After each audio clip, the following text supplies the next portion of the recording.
Okay, let's talk about The Art of War by Sun Tzu.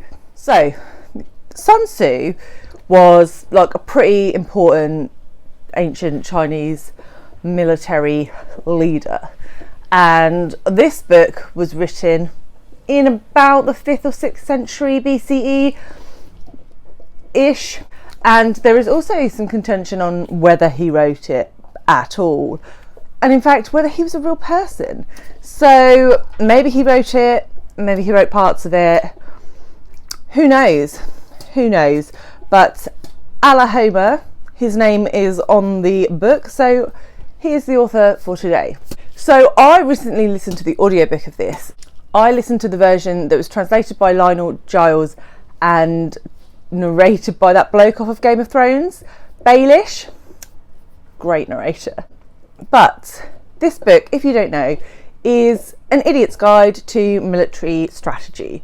So it's divided into 13 sections, and each section has a sort of a list of things.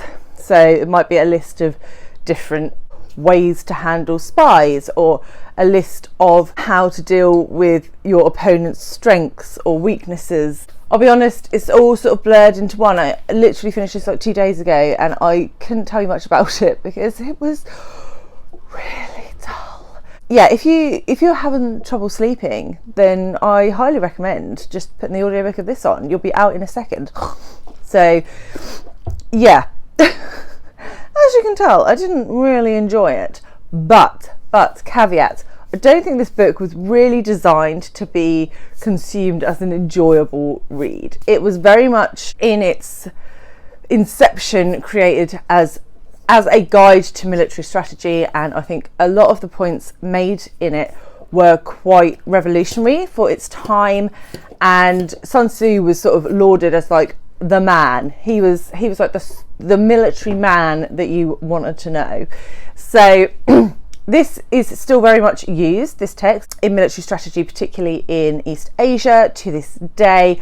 It also has quite a lot of life lessons, so philosophical guff that you can pull out of it. I'm not that into that sort of thing, can you tell?